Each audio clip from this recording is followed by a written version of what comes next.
We will first listen to the president of the Ukrainian Associations of Cities and mayor of Kiev, Vitaly Klitschko. We met each other. Very welcome, Vitaly Klitschko, to our meeting. You have the floor. Dear President, Mr. Verbeek, dear colleagues, dear friends, big regards to everyone, to Congress of Local Regional Authorities of the Council of Europe. Big regards to every one of you.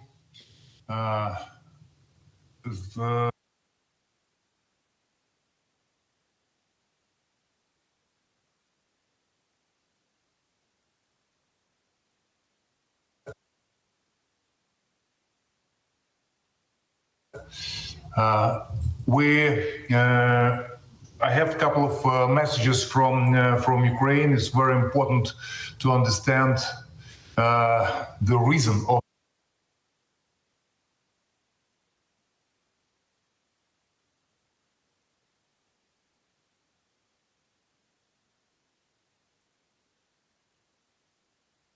family to build modern European democratic countries. Our wish don't accept from Russian Federation because they see Ukraine as part of Russian Empire. And Mr. Putin, President of Russia, told the collector of whole territory, private territory, which was in Russian Empire, and Ukraine is very important puzzle in his pictures. And we listen a lot of voices right now in Moscow. They're talking not about Ukraine, they're talking about former Soviet bloc.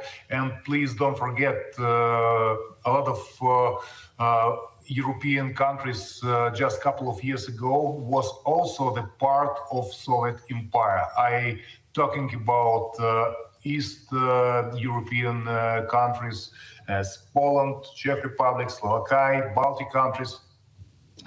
It's never accept, and that's why they decide in modern time to starting war.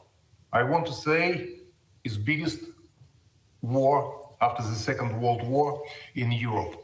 And right now in Ukraine, right now it's almost 9 months from beginning this war. In big tragedy for Ukrainian people, it's thousands and thousands of people killed in this time, in thousands civilians killed, millions of refugees. In we count around 8 million people right now outside of our homeland, right now in Europe. I want to tell thank you very much for everyone who give support for Ukrainian families, for Ukrainian children in this critical period of time, and support our country is very important for us. This war, it's first of all a lot of lie. Disinformation is it's not the special operation. It's real war. It's not the Nazification. It's they try to find radicals, extremists, fascists in our country. It's everything is lie. It's everything is propaganda from Russian, and this war against Ukraine as country, because especially after their last activities were killed, where Russian rockets fly to historical center, Kiev was no military forces, and destroyed its civilians, destroyed right now infrastructure. I want to tell it's clear message. Russians need territory, need Ukraine without Ukrainians. And that's why right now, after the last couple of weeks, we see as Russian Federation destroyed our power plants, and before the winter we have right now a huge problem to deliver electricity to every families in Ukraine, in our hometown. in every town and every villages right now. They have a crazy idea to freezing millions of Ukrainians before the winter, because we are responsible, local authorities responsible to delivering services to every family in our homeland, and we have right now huge challenge, especially before the winter, and it's not a war. By the way, every war have a clear rules. But this war doesn't have rules. In this attack with kamikaze drones, with rockets, destroyed civil infrastructure, destroyed the lives and killed civilians. And it's genocide of Ukrainian population. And also the Russian forces hunting and local government. We, from beginning the war, more than 50 representatives of local government was kidnapped, and right now we don't know what happens with 5 mayors of our city. They kidnapped, and we try to bring them back to Ukraine. We don't know where our colleagues. It's very important to everyone, to every city, to support them. It's also the mayor of Gostomel. The fights, the battles was very close to Kyiv. The mayor of Gostomel bring the products, the medical care to his citizens, was killed from Russian soldier.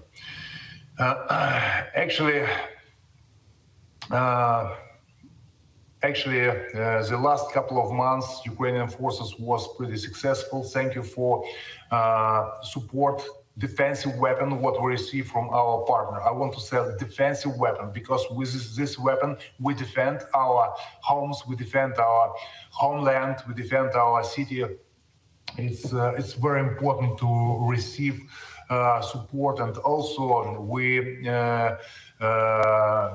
our forces was pretty successful and almost 700 communities in Kharkiv region, Kherson region, Donetsk and Lugansk right now is free from Russian occupation forces. Also, the whole infrastructure, the main goal to destroy the infrastructure in our homeland. From different sources, we counting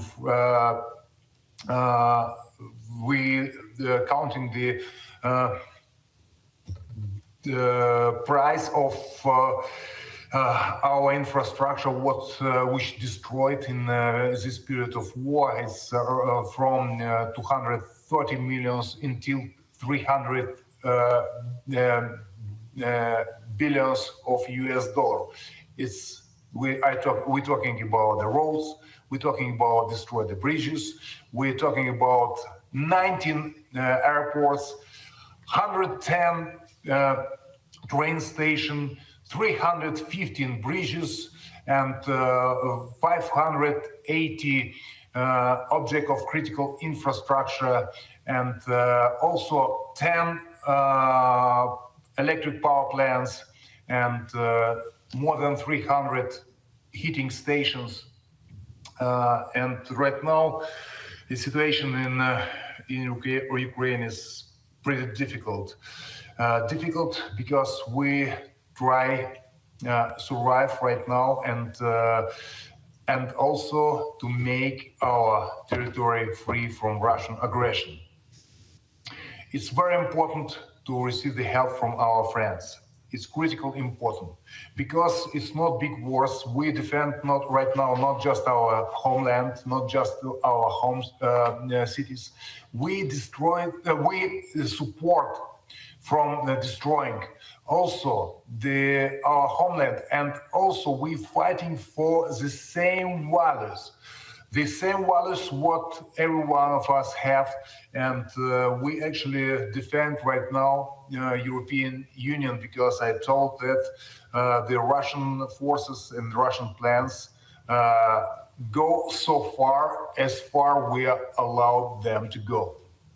And that's why we understand the sanction is painful for economy, just it's very important way to stop this aggression against our homeland. We have a plan. What we have to do it right now. First of all, for Ukraine, very important to win this war, to stop this war. It's very important to support our country. We're very thankful for humanitarian help, what we receive from another cities, from another countries, from EU governments. We're very thankful for our refugees. I'll already talk about that. It's very important to understand we're not alone and we have friends. We never forget your help. It's also very important to receive our defensive weapon. I want to tell defensive. It's excellent because we defend our country.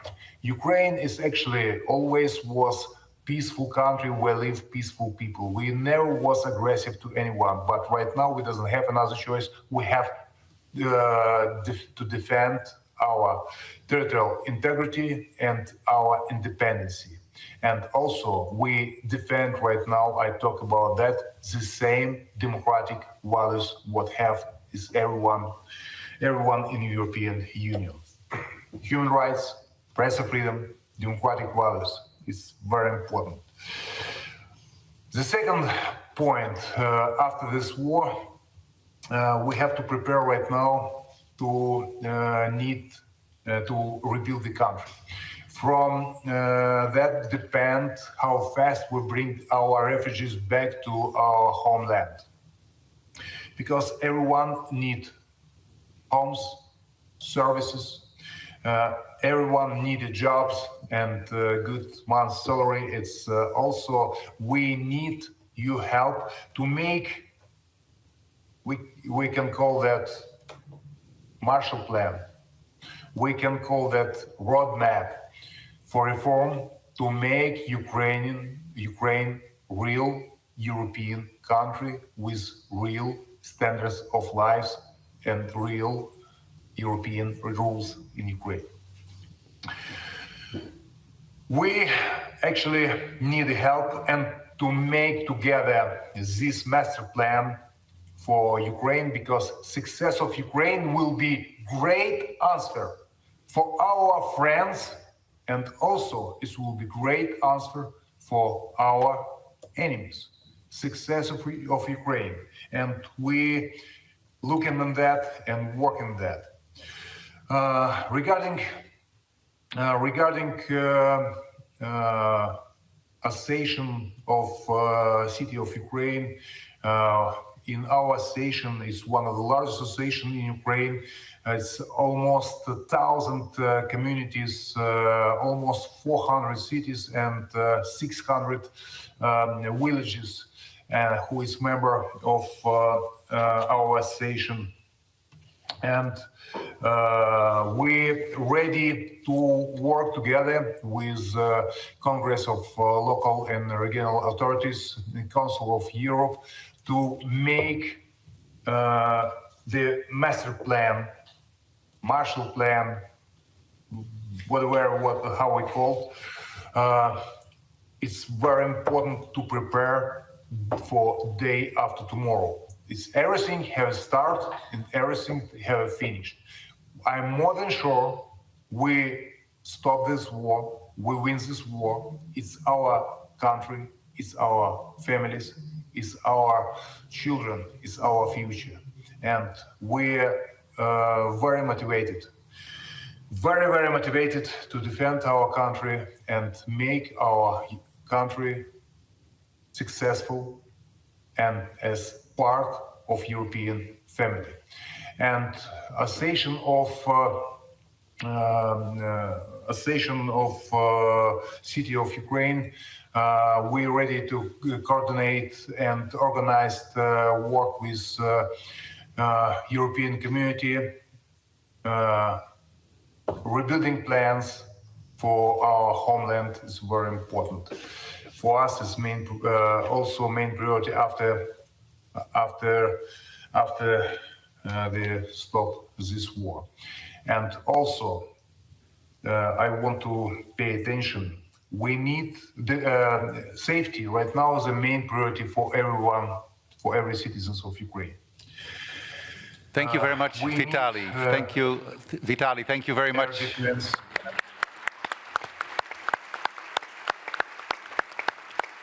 Thank you for your help.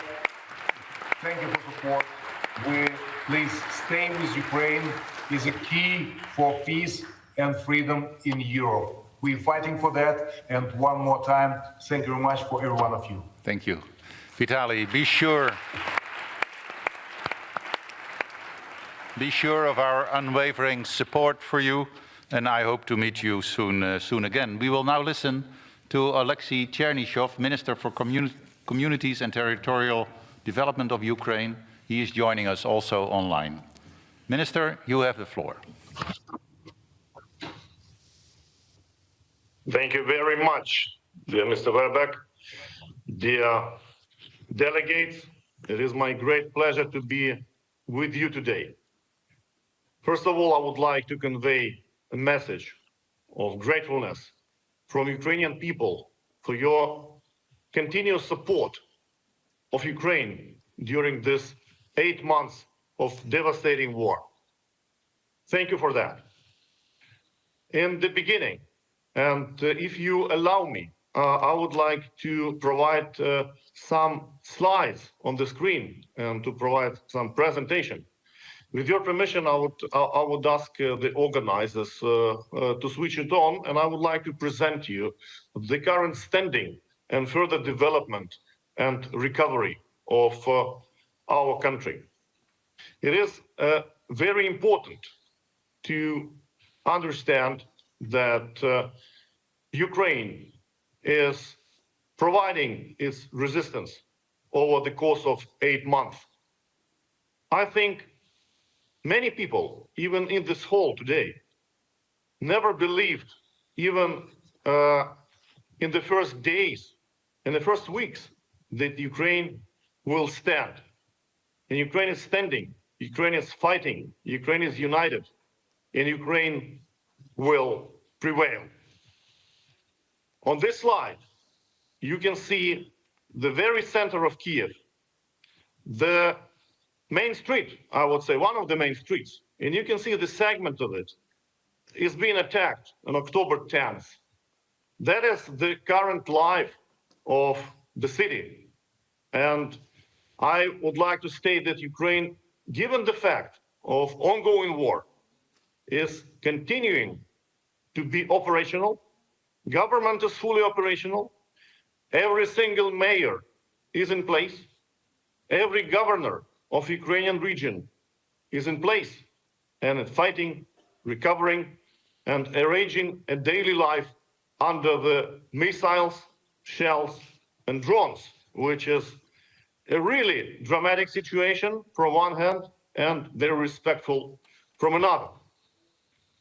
I would kindly ask to scroll the presentation with your permission. So I would like to draw your attention to, next slide please. I would like to draw your attention to the phases of this war and future recovery of Ukraine. First of all, we're on the phase number 1, which is martial law. Everything is dedicated, and there is only one goal: to win the war. We have made the martial law. The government actually acts under this law. The administrations and the regions also subordinated to it. And the budget and financial things are really related to it. Please, if possible, can you bring the next slide? Thank you. And the next phase is phase 2, is of course when the war is over, when the victory is in place. We would need at least 1-2 years to bring back the normal functioning of basic needs and basic services in the energy, electricity, water supply, just to bring back very basic infrastructure. And of course, the phase number 3, the phase where everyone is looking forward, is so-called Marshall Plan. The plan which will take 10, 15 years, hopefully will even less, but that is the way we should go through. It is important that between phase number 2 and phase number 3, there is a necessity, there is a condition for Ukraine to provide a reforms agenda. We all understand that phase number 3 is the phase which is calculated in hundreds of billions of dollars. This would require Ukraine to perform all the required reforms, to provide the rule of law, to provide the justice, private property protection, investment protection, and many more. That should be done immediately. And this would require Ukraine to be recovered and redeveloped. Next slide, please. This slide represents the geographical specifics of Ukraine. You see on the east, on the dark blue regions, which are right now frontline regions, where we have daily military and war, life and death challenges, military supplies. In the center, you see the support regions that provide humanitarian support and, of course, logistic support. On the north, light blue, you will see the regions that were initially occupied in the first month, and they were deoccupied by Ukrainian army after that. And this region is now regions that are now focus for us for the recovery, because the major objects on the control territory are there. And we have thousands of damaged objects there. And of course, the Western Ukraine, yellow part, we have more IDPs there because a lot of people went from the east and south to there. We have more business even. And in some areas, we witness economic growth. As soon as export-import operations and many more. So you can see in some controlled territories, Ukraine is already on phase 2. So we are starting initial recovery. Our target, of course, is to have the full territory in yellow and definitely including Crimea. Please, next slide. The next slide. So there has been several assessments to calculate what is the damages, losses, and needs. And together with the World Bank and the European Commission, we have performed an assessment which brought us to the number, which is on the next slide. Can you bring the next slide, please? Brought us to the number of 349 billion of United States dollars in needs. And this amount is on the 1st of June. And I would like to say that we will be capable to redevelop the country. And you can see on the slide that is split it into phases, the short-term phase and long-term phase. And definitely this amount is very high right now and absolutely not available. And clearly will be the subject we should work after the victory. But now we should consider survival. The winter is coming. It's approaching very, very fast. And we have identified the survival needs for energy, utility, and initial housing in the occupied areas. And these are 1% out of this amount, 3.4 billion that we are working on right now with the World Bank and the Trust Fund. Next slide, please. Next slide. I would like to briefly report you on the recovery process on the deoccupied territories. Next slide. On the deoccupied territories. And you can see on the bottom right corner, you can see 54,000. That is the number of objects that were damaged. And Ukrainian government is now practically recovering 5% out of these objects, as we have to finance our budget, our social needs. Our pensioners need to get pensions, social things should be paid, and so on. So practically, the majority of this number is not yet covered. That is why it is so important to take care of the recovery process and recovery financing. Right now, I'm taking part in the international conference in Berlin, which is dedicated and organized by Germany and G7 to recover Ukraine, to support Ukraine, and to deliver the next stages. Next slide, please. And next slide. So right now, next slide. As you have been informed, starting October 10, Ukraine has been severely bombed and severely shelled. Next slide. And I would like to, next slide. I would like to report you on the outcome of this. So thank you. So you can see the number of 276 missiles and drones that have reached Ukraine. The rest were intercepted. We have tens of electric substations and energy objects that have suffered. Ukraine is now experiencing energy blackouts, electrical blackouts, and energy shortages. We should be prepared. The only way for that right now is to have the stock of the generator equipment, mobile generators, and you can see that our need is around 25,000 of this equipment. We need to put in every single town and every single point a special convenience center so the people can get their mobile telephone charged, they can get coffee or tea, and they can get some initial services and to get warmed at least. We have addressed with this request to the other countries, to our partners and allies, and we're expecting this support. Please, can you bring the last slide, please? Please take a look at this. This is very important for Ukraine right now. This is critical for this winter. You can see the diesel generators of different power capacity. You can see the mobile thermal stations and the water treatment equipment. There is something in storages of your countries, of your cities, of your regions. There's something on the market. We are ready to get it, and we are working on that very, very precisely. With your permission, I would like to ask you and to address you this issue and ask for your assistance. Ladies and gentlemen, over the course of these 8 months, we have always felt your support, your belief in our victory, and the fact that we will prevail is the matter of time. I would like to thank you, to your people and to you personally, for this continuous support, and we stay united, and I promise you Ukrainian government will remain operational until the full victory. Thank you so much.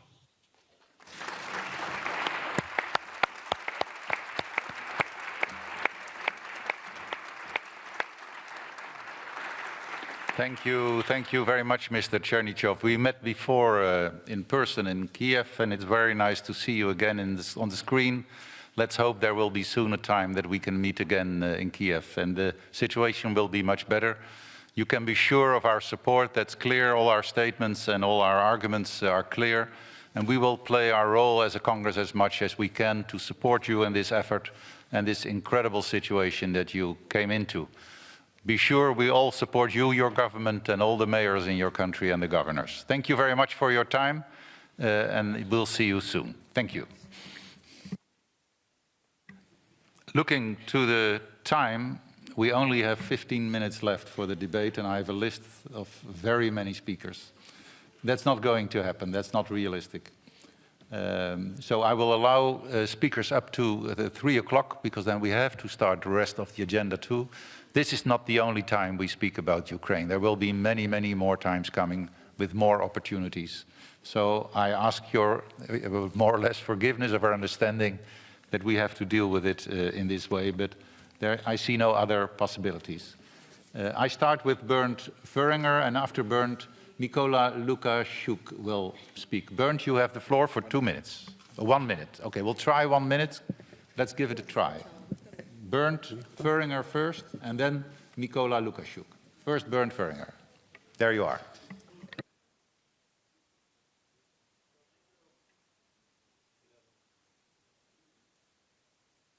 Seems you're excluded, Bernd.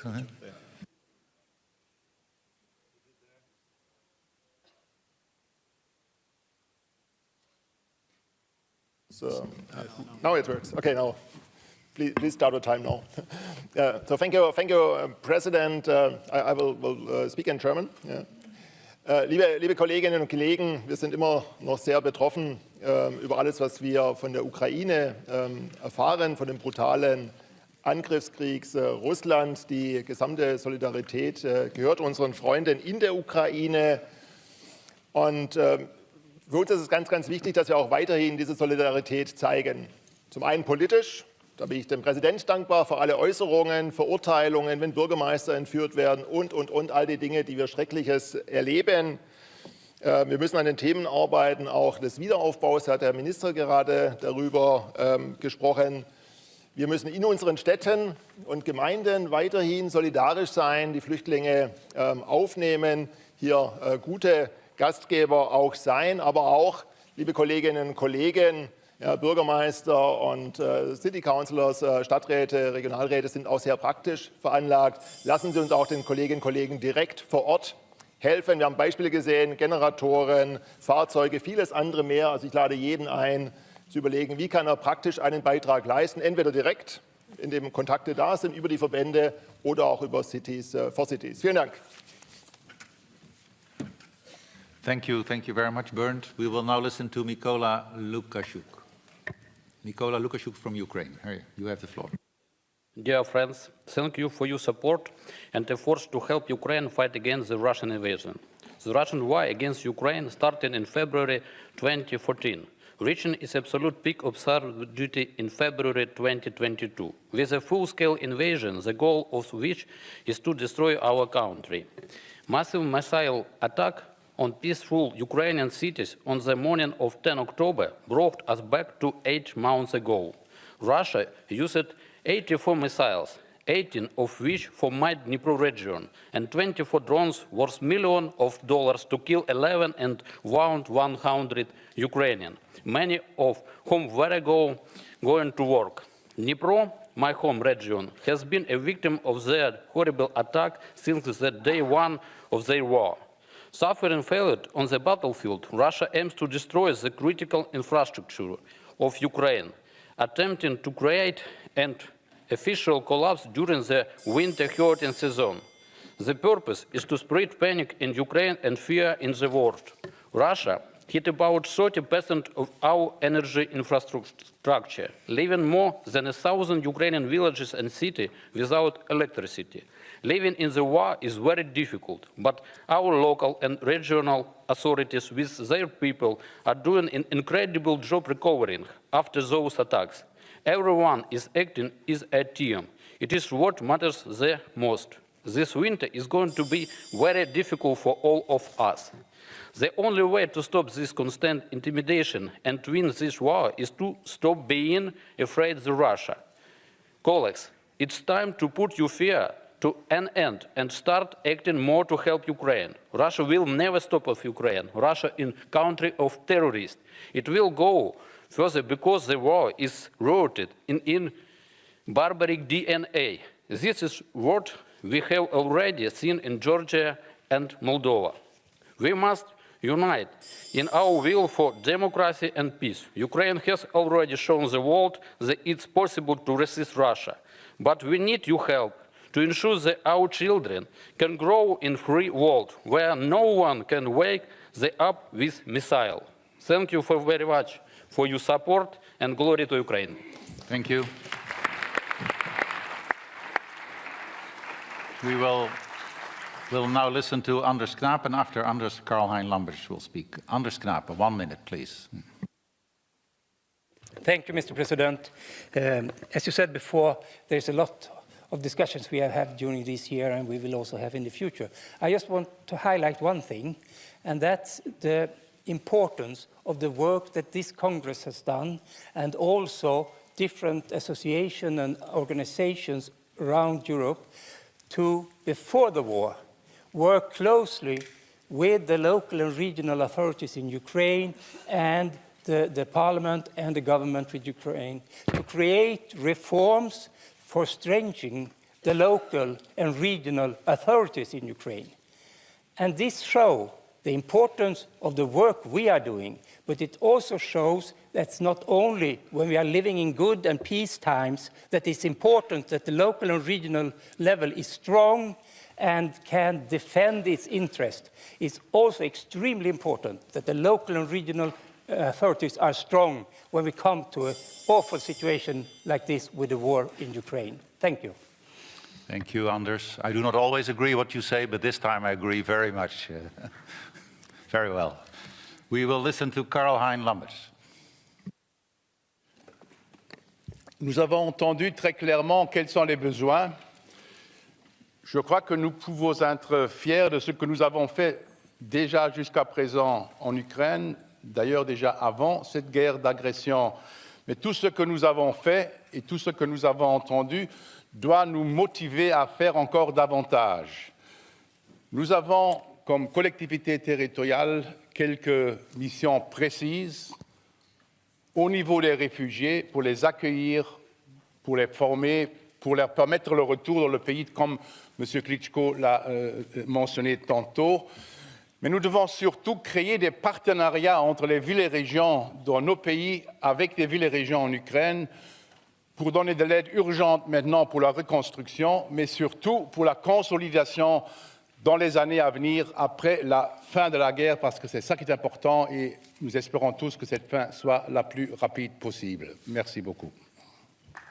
Thank you very much. We will now listen to Mr. Frinsko, and after Mr. Frinsko, Mrs. Delissen van Tongerlo. Mr. Frinsko, you have the floor. 1 minute, please.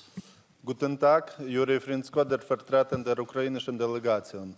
Bei der heutigen Sitzung möchte ich Sie über den Atomterrorismus und konkrete Fakten über seinen Einsatz durch die Russische Föderation in der Ukraine informieren. Im Kernkraftwerk Tschernobyl ereignete sich eine Atomkatastrophe. Bis heute ist es nicht in Gebrauch. Das Kernkraftwerk Tschernobyl wurde am ersten Kriegstag, dem 24. Februar, von russischen Truppen erobert und am 31. März befreit. Am 14. März beschlagnahmte die russische Militär das größte Kernkraftwerk in Europa, Zaporizhzhia Kernkraftwerk. Die Eindringlinge nutzen das Gebiet der Station nun als ihre Militärbasis. Am 1. September trafen Vertreter der MAGATE im Kernkraftwerk Zaporizhzhia ein. Die Mission zeichnete die Folgen, die Angriffe aus der Kernkraftwerk Zaporizhzhia auf. Die Mission bestätigte auch die Anwesenheit russischen Truppen und militärischen Ausrüstung auf dem Territorium der Station. Ich möchte Sie daran erinnern, dass Strahlung keine Grenzen kennt.